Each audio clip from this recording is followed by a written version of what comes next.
Lord Krishna's promise to Mother Earth. Lord Krishna was the 8th incarnation of Lord Vishnu. There was a time when the burden of sins committed by the kings became unbearable for Mother Earth. She approached Lord Brahma, the creator of the universe, for help. Brahma, in turn, prayed to Lord Vishnu, the Supreme One, and requested his intervention. Lord Vishnu accepted Brahma's prayers, assuring that in his next birth as a mortal, he would take a human form and rid Earth of her tyrants. Kamsa's tyrannical rule. Around 5,000 years ago, in modern-day India, there was the kingdom of Mathura. Mathura was ruled by a benevolent king, Ugrasen. Ugrasen had 2 children, Kamsa and Devaki. Kamsa was an unjust and tyrannical ruler. He usurped the throne from his father Ugrasen, captured him and put him in the dungeons. No one was happy under his rule. He would frequently wage wars on the neighboring kingdom ruled by the Yadu clan. His subjects wanted to lead a peaceful and simple life, similar to how they lived under King Ugrasen, Kamsa's sinister plan. At the behest of his ministers, Kamsa agreed to marry his sister Devaki to the prince of the Yadava clan, Vasudeva. He also thought that once the Yadava prince marries his sister, he would be the de facto ruler of the Yadava kingdom as well. The wedding day arrived, and the entire city of Mathura was decorated for the opulent wedding. The wedding ceremony was a grand affair, Kamsa's fear and Vasudeva's plea. After the wedding, Kamsa drove the newlyweds to their palace in a royal chariot. But before Kamsa could reach the palace, a divine voice was heard saying, "Kamsa, with the marriage of your sister to a Yadava prince, your days on earth are numbered. The 8th son of Devaki and Vasudeva shall end your tyrannical rule in Mathura and kill you." Kamsa was deeply shaken by this prophecy. In a fit of rage, he drew out his sword and moved towards Devaki with the intention to kill her, thinking that with Devaki dead, a son could never be born to her. Hearing this, Vasudeva fell to his knees and begged for mercy. He promised that he would personally hand over each child born to him and Devaki to Kamsa. Kamsa could kill the baby and ensure that the prophecy never came true. Scene script: Devaki and Vasudeva's tragic fate. Kamsa's rage began to wane, but to ensure that Vasudeva kept his word, he imprisoned both Vasudeva and Devaki in the dungeons and ordered his men to keep a strict watch on them. Every time Devaki gave birth to a child, Kamsa's men would inform him. He would then visit the dungeons and kill the child by smashing their heads against the prison walls. By the end of 8 years, Kamsa had already destroyed 7 children born to Devaki and Vasudeva. In the 9th year, Devaki was expecting her 8th child. She knew the fate of the child and was extremely worried. She had seen her brother murder 7 of her children. Sleep overtook her misery as she lay in her dungeon. Kamsa too felt uneasy, fearing that the prophecy might come true. In the throes of a lavish wedding, the ominous prophecy echoed through the air.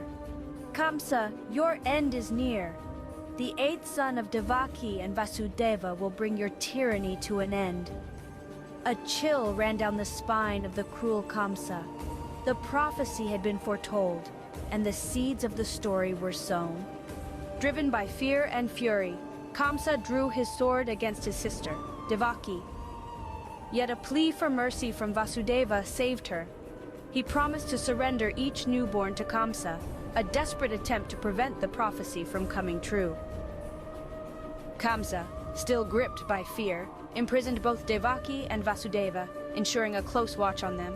As the years passed, Kamsa's cruel hand claimed the lives of 7 innocent children born to Devaki and Vasudeva. Devaki, pregnant with her 8th child, was consumed with worry. Kamsa too was restless, fearing the prophecy's fulfillment.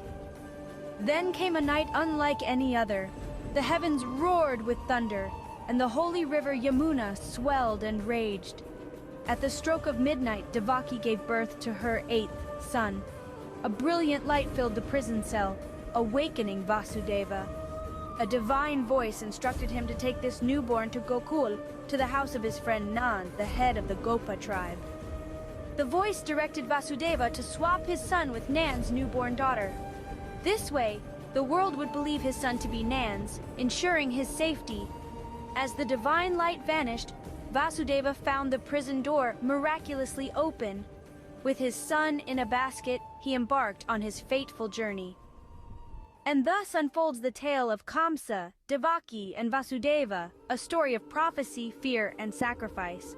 It serves as a reminder that no matter how much one may try to escape their fate, destiny always finds its way. It teaches us the power of sacrifice, the depths of a parent's love, and the inevitable triumph of good over evil. In the dark of the night, under the torrential rain, Vasudeva carries his newborn son in a basket. A looming, multi-headed serpent slithers towards them. Fear grips Vasudeva, but he stands his ground. This is no ordinary snake, but Adyanant Shesha, the divine serpent that serves as Lord Vishnu's resting place.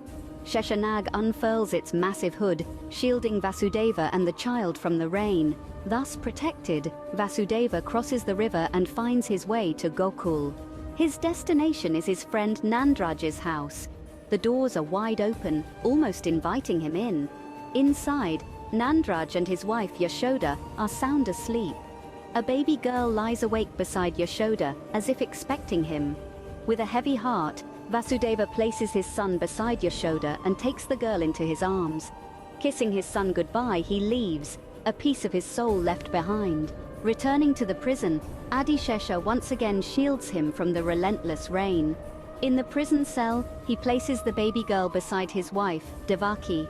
The infant's cry awakens Devaki, who immediately embraces the child, believing her to be her own. The prison guards, alerted by the cry, inform Kamsa of the newborn. They assure him the child is a girl, not the prophesied boy. Undeterred, Kamsa rushes to the dungeon. The prophecy had warned of his downfall at the hands of Devaki's 8th child, and he would not risk his life, regardless of the child's gender. Devaki pleads for mercy, but Kamsa is unyielding. He attempts to eliminate the baby, but as he does, she transforms into an 8-handed goddess, Durga. The sight terrifies Kamsa. Devaki and Vasudeva, on the other hand, are filled with reverence. The prison cell is bathed in a bright light emanating from the goddess. Durga declares that Kamsa's nemesis is already born and safe, destined to punish him for his sins. Though she could end his life then and there, she decrees that he must wait for the fated time. With that, the goddess disappears, leaving Kamsa in shock. He can't help but wonder if his prophesied slayer had been frightened away, thus altering the prophecy. Little did he know, the prophecy was unfolding exactly as it was meant to. The story of Krishna's miraculous birth and the events that followed would echo through the ages, becoming an integral part of Indian mythology. In the heart of Gokul, a celebration like no other was underway. The air was filled with joy and anticipation, as the villagers gathered to bear witness to a miraculous event. A child was born, a boy with an irresistible charm and a celestial sparkle in his eyes. He was named Krishna by his doting parents, Nand and Yashoda. Krishna was no ordinary child. There was an unusual aura about him. He never cried, but instead, his endearing smile radiated warmth and happiness. His presence alone was enough to stir a sense of inner joy in those around him. It was as if his mere existence was a celebration of life itself. Thus, amid the jubilations and cheer, Krishna made his entrance into the world.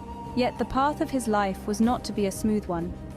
Krishna's childhood was marked by many unusual occurrences and unexplained phenomena. His early days were filled with adventures and dangers that would have daunted any ordinary child. But Krishna was far from ordinary. His divine powers and indomitable spirit helped him to overcome the challenges that lay in his path. Each danger he faced only added to his legend and made his story even more intriguing. His childhood was not just a series of events, but a saga of courage, resilience, and divine intervention. Intrigued? Well, hold on to that curiosity, for Krishna's story is far from over. There are many more adventures waiting to unfold, many more mysteries waiting to be unraveled. So, stay tuned to learn more about Krishna's extraordinary journey and the incredible events that shaped his destiny. In the next story, we delve deeper into his life, revealing tales of his heroism, his compassion, and the divine love that he embodied. So prepare to embark on an enchanting journey as we continue to explore the life and times of Krishna. Trust me, you won't want to miss what's coming next.